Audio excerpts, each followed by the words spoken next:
All right, and so we're going to bring our panel on the state of NFTs, and if you can come join me, we've got Evan Horowitz, Kitty Grier, and William Bear. Hey all. So why don't we start just real quick round of introductions? Why don't you introduce yourselves? Kitty, why don't you go first? Hey guys, great to be here. My name is Kitty like a cat. I'm in San Francisco. I am currently head of creative at Avalanche, art director at Facebook, and then previously I was at Sephora and Disney. And I also run NFT Girl Gang, which came out of just the want to have more women in the space, wanted to hang out with more women at these events.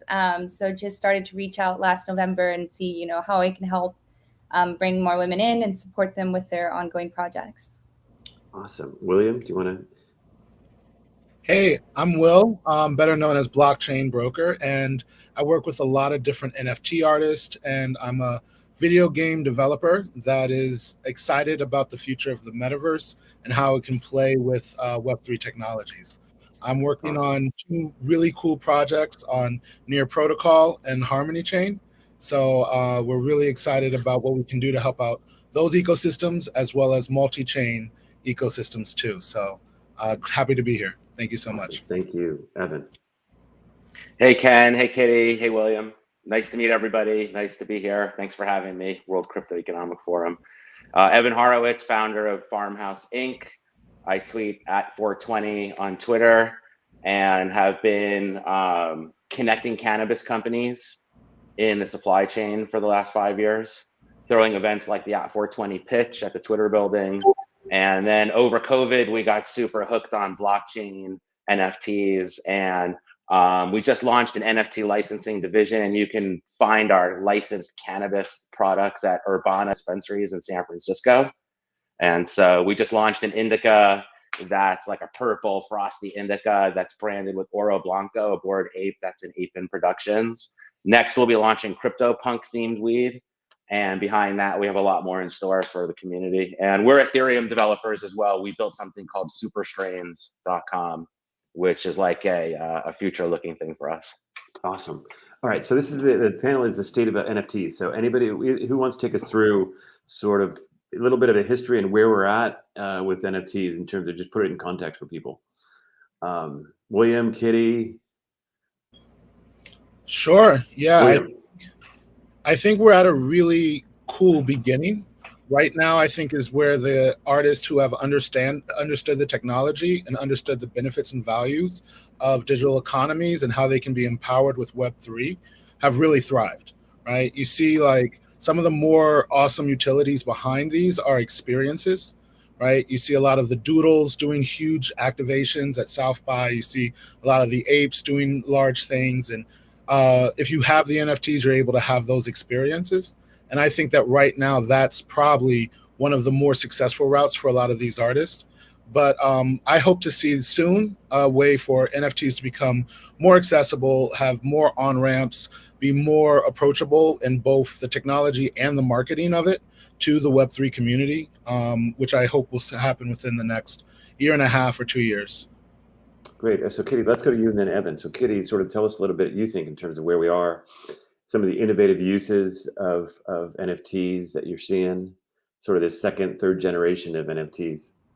Yeah, for sure. I mean, I got interested in them just because the technology behind the NFTs and how it works, transfer of ownership. And now people are finding really fun ways to build communities.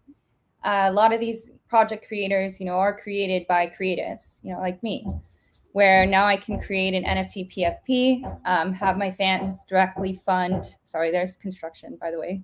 It's very unfortunate timing. But so as a creative, I can now be supported by my fans. We can group together. We can create almost like a little enterprise and create a DAO where we now vote on where we want these funds to go. What do we want to build together? It's a great way for people to build their own community and self-fund.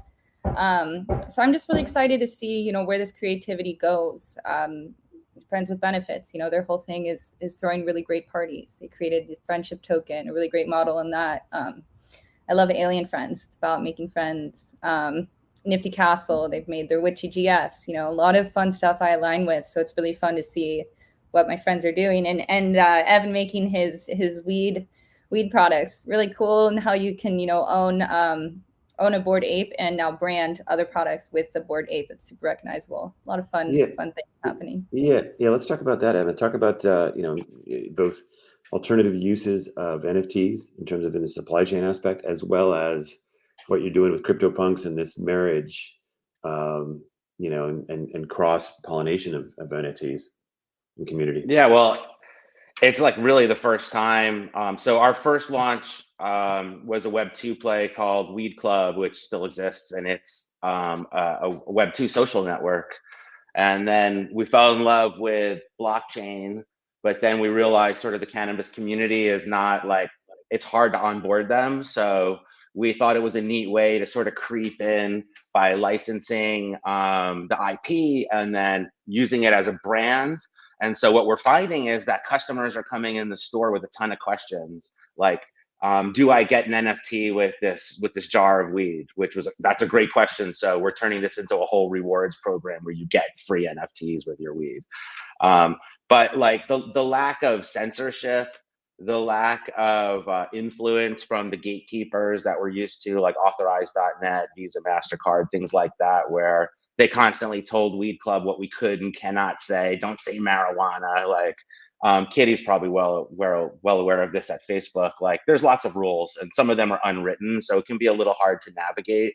So what we're doing is to try to have, like we call it like Web 2.1, and so we want to get to a full Web3 metaverse cannabis, you know, play and ecosystem, leveraging our supply chain members at Weed Club. And the way that we do it is to like take these little steps so that eventually we can have like in-person minting, like Bright Moments has. Like, I'm a big fan of Bright Moments and Crypto Venetians. Like, I think their model's super, like, it's an experience. And so something that's an experience that is basically permissionless, that is more censor proof and decentralized, is really good for alternative things like cannabis, psychedelics, and other, you know, things that are not exactly mainstream, although cannabis is probably more mainstream than NFTs right now, I'm finding. So yeah, I came out green and no one had a big deal with it. But then when I came out as like NFT Evan over COVID, everyone was like, oh, you're destroying the environment and all this stuff. So, you know, historically, CryptoPunks were the first NFT like profile picture movement. There's arguments about Rare Pepe's coming out first on X-Chain and all of that. But so we thought that it would be a solid blue chip connection to partner with a CryptoPunk, and we got a dark skinned CryptoPunk, which we think is more representative of like the cannabis movement. It's not like it's got more culture to it, and so we like that you can have diversity in this movement and this paradigm shift. We like that Bored Ape featured weed from the beginning. It was like stoned eyes and trippy, and like noise fur and obvious stoner references, joints, blunts. And this was really a first for us because we're so used to this being hidden. So I would just look for more sort of blue chip attention. So what's beautiful is the attention. So you run a press release, you mention Bored Ape and weed, and it's like CNN picked up one of our releases, Market Watch is picking up our releases. So we're just trying to see if we can combine the attention with cannabis to create like more of a movement and eventually launch these like in-store kiosks where it's like you could mint in store, you could claim your NFT in store, and like we won't necessarily onboard you to get ETH into your wallet, but if you have a wallet, you can participate. So we're really concerned about the onboarding and hopeful that like it'll be easier to onboard. But we're just delighted about the freedom. Great. Awesome. So William, let's dive more into community aspects of NFTs. So this second generation, you know, you had the first, hey, you know, you own this NFT. Now it's part of a community aspect. So let's talk community. Maybe if you want to bring economics into it at all in terms of how the money or the revenue flow works between all the different parties that, you know, explain who the parties are in this ecosystem and how the revenue might flow, but also just really the second generational community aspect. So it's really exciting because the NFTs represent a promise, right? It's a receipt. So it's a promise to whoever is receiving that from the creator and the artist or the issuing entity of, you know, something, some utility, or maybe some appreciation of the art, or however it is, right? Promises can be a wide range of things. What I'm really excited about with the future of that is you're going to see an incorporation of that into the way that we had with normal tokens and normal crypto evolved into what we see now with decentralized finance. I think we're going to see a lot of the same relationships being built with NFTs, right? So being able to collateralize different types of fungible loans with your NFTs will be a relationship that you'll have. Instead of it just being one-to-one in our peer-to-peer relationships, it will be a three kind of relationship where there'll be a collateralizing issuer, there'll be the NFT creator, and then there'll be the person that's getting the value. All of these kinds of things are going to be more and more complex. So what I wanted to say is it helps the artist get into the economic stack. And once the artist is there, I mean, they're going to be creative with it, right? Like creativity is their thing. And they're going to want to offer their digital communities more empowerment within that series of smart contracts that govern the NFTs. So I really see a lot of communities really finding ways to attribute value, right? Because I think right now, value is not being attributed to the creative side of a lot of different products or services that are in the market. Some other part of the entity is able to get that value. But with this series of receipts and the series of NFTs and series of smart contracts, we'll be able to do that. Ultimately, I would say that the internet has connected us all, right? Like you're able to be connected to almost anyone you want very, very quickly and easily. And now blockchain will be able to allow us to have trusted connections and legitimate connections. Connections as legitimate as a company has, or as legitimate and organized as bees, right? So I think we will be able to really see what happens when humans who are already connected can now be legitimately connected and work together in sync on common missions, goals, and visions. Awesome. Kitty, do you want to add to that or talk about what it means, you know, for the creator in terms of opening up new worlds?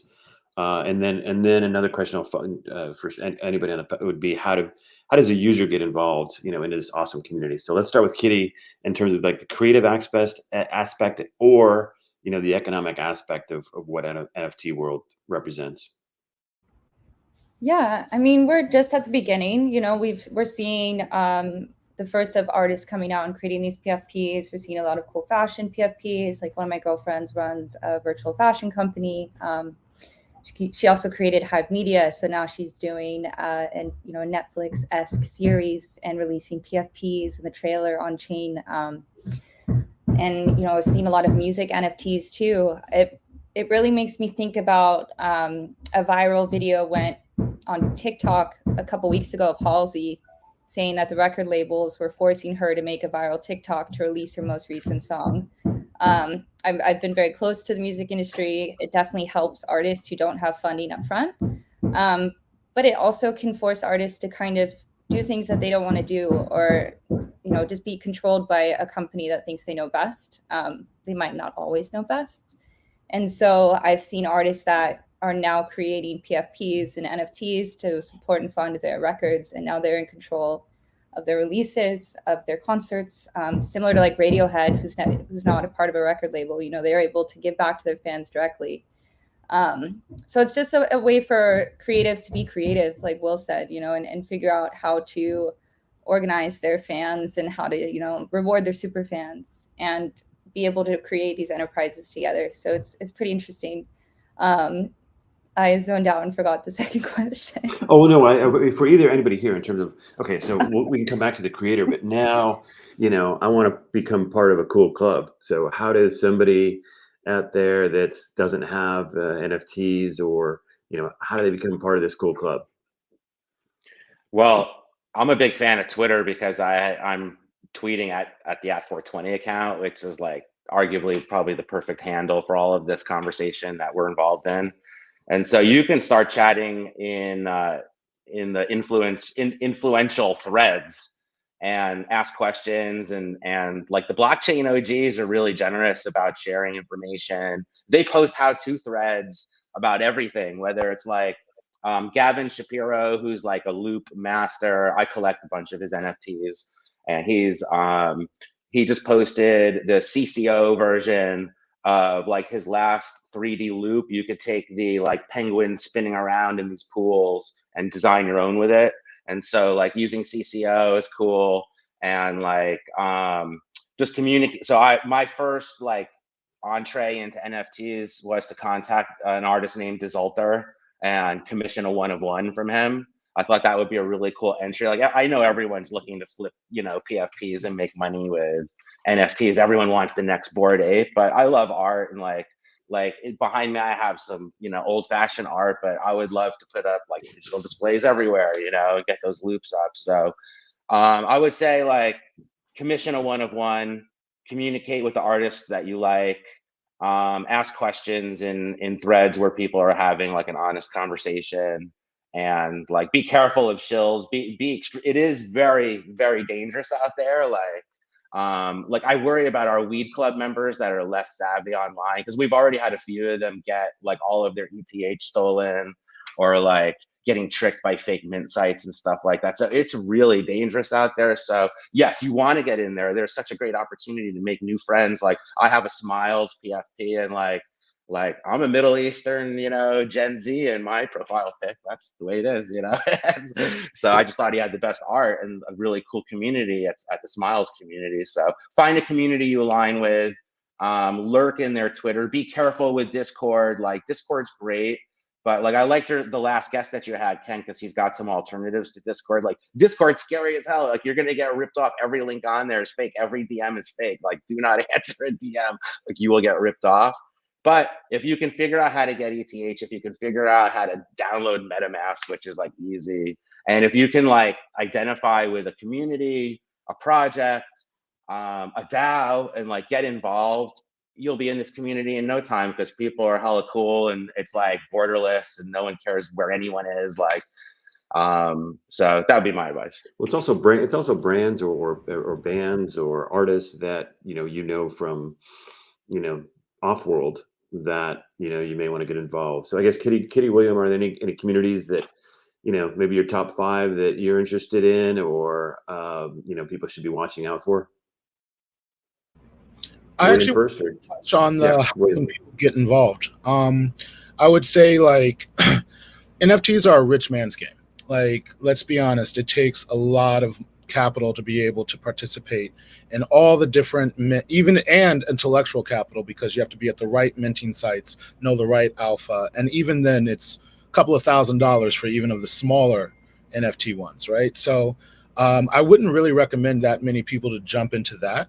But I would, the same way when people ask me about tech industry and they say, hey, I don't know how to code, what can I do? And I'm like, there's so many other jobs in the tech industry that have nothing to do with coding. Just like in the NFT industry, there's so much more value you can add, right? So being able to hit up these different groups, ask them to be a moderator of their chat. They're always looking for more moderators, help keep the chat clean, right? Like I'm sure if someone hit up Evan right now and said, hey, can I help keep the scammers off of your Discord? He'd be like, absolutely, right? So like adding value to the community is very easy. There's Clubhouse, there's NFT tips, there's a lot of different resources for people.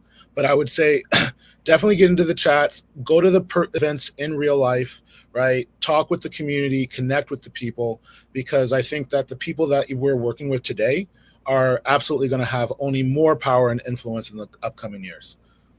Okay. Kitty, do you want to talk about any of the communities that, people should be following, or any of the, NFT spaces? Yeah, for sure. I mean, I'll say NFT Girl Gang is my favorite. Which one is that? Community. Can you NFT Girl Gang.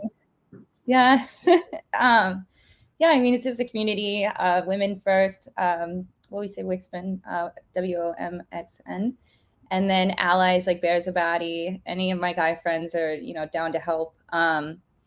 Yeah, I mean, I created that, but how I find other communities is I started on NFTcalendar.io, I think it is. and just started looking at upcoming releases. I think Looks Rare and Rarity Tools, they all have upcoming release calendars. And then, like Evan mentioned, look into their Twitter, their Discord. Is it active? Can you say hi, and will someone real respond? You know, if it's a 10,000 PFP and they already have 3,000 followers and users, it's, you know, looking good. But yeah, I mean, also be careful. And I like the idea that Will said of, you know, getting involved in the community. Moderators do get paid cash. So you can't, most of them do. So you can, you know, work and maybe say, if you really want that NFT, you know, work towards getting that NFT. And just learn about the space. I've gone to so many conferences now, but it's been a lot of contact, like points of contact for a lot of people. You know, if you see a conference or an event and you really want to dive in and meet some people, definitely check it out. Meetup.com. There's a lot of crypto events on there in your local community. Things like this too, you know, virtual event, you could be anywhere and join in. It's really just as much effort as you put into jumping in and learning. Oh, and then one last tip.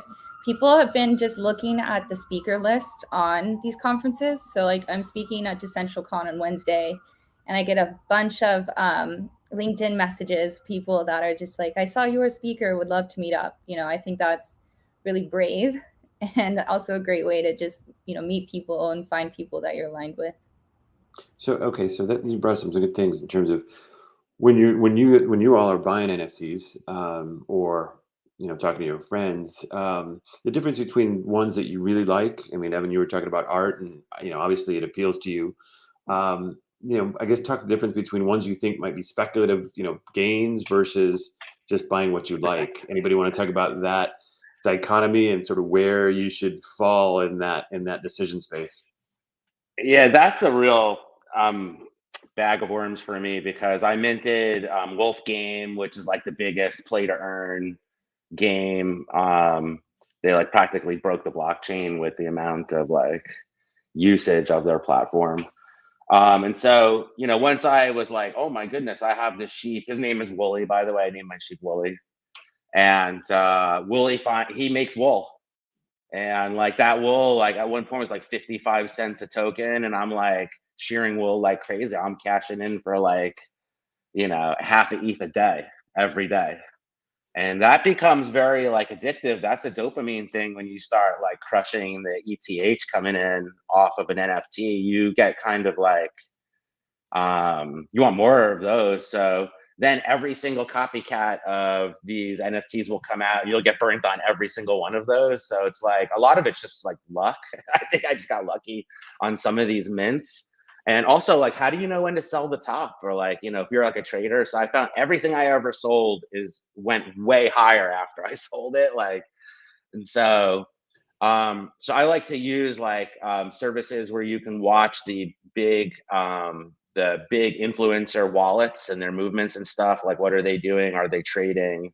Are they holding? Are they minting? And those calendars were good for a while, but I started running into like fraudulent Discord numbers and fraudulent like data, like manipulating those calendars. But I ended up getting some good projects. So I basically set aside a budget and just started minting everything in a given amount of time, and got lucky with Wolf Game. So, but then I was like, oh, art blocks, Fidenza, but I didn't realize there's like a difference between art blocks curated and like the playground. So I just started minting everything in there, which was kind of dumb, because like none of, you know, people really only want the curated ones. So yeah, there's a big learning curve, but I just feel like we're so early that whether you're like messing around with play to earn or generative art or profile pics or access tokens that give you access to dinners or clubs or whatever that may be, or music, or all these different things, it's like so early that it's okay to get burned a little bit. It's okay if your profile pic goes down. You're going to make friends. You're going to understand blockchain. You're going to understand the way like interoperability works, like bridges between Polygon and all these L2 solutions and stuff. And that's going to give you the advantage, because eventually like you'll be hanging with William or Kitty or somebody, and they'll be like, hey, can I get you on this whitelist? You know, I got this like, you know, this pre-sale list. And next thing you know, you've got the next Moonbirds or whatever. and it's off to the races. So I mean, it really does happen. Okay, so good story. Yeah, well, actually, we've got to wrap up. But I wanted to give William the last word. You got 30 seconds, just in terms of that decision point of following what you like, or. But before we do, I also want you to put all your contact information, how they can follow you, in the chat after we're done. But William, so just wrap us up with just making decisions on, where to spend your crypto. So I don't really want to give financial advice. No. In terms of how to decide on projects, how to decide where to, what projects to get involved with. Yeah. So I would say the vetting process for me is, has the artist worked with projects that have sold in the past? Is the community a solid community? Like Kitty said, can you reach out and will a real human respond? But most importantly for me is NFTs are a long game. So I want to buy an NFT from someone that I think is going to be around in 7 years, in 10 years, in 15 years, and is going to keep their promise, right? If they told me that there was going to be yacht parties every 2 weeks, right, as long as I own their NFT, then I want to do that from a very valid project, right? So I would say definitely do that. And then also, like I was saying about crypto, I don't really like it when people buy crypto. I'd rather they earn it, right? And I think the same with NFTs. So when Evan just mentioned play to earn, that's something that I'm really excited about. Explore and earn, learn to earn, all these different kinds of ways that we can now commodify people's value and then give them NFTs and fungible assets for it is really exciting to me. Okay. A little bit of my contact info. I'm the founder of Nearverse.org. We are a token-gated arena in Minecraft for Near Protocol. I'm also the founder of Blueverse for Harmony. We're building out awesome worlds, and you can find me on Instagram at Blockchain Broker. Awesome. Okay, yeah, I can't let you all go into that because we're actually running over time, but I appreciate you all here. Thank you, I really appreciate that. I'd love you to put your contact information in the chat so people know where to follow you. I really appreciate everybody here, all the comments. Thank you for joining us. Thank you for having us. Thanks, Ken. All right, take care, guys.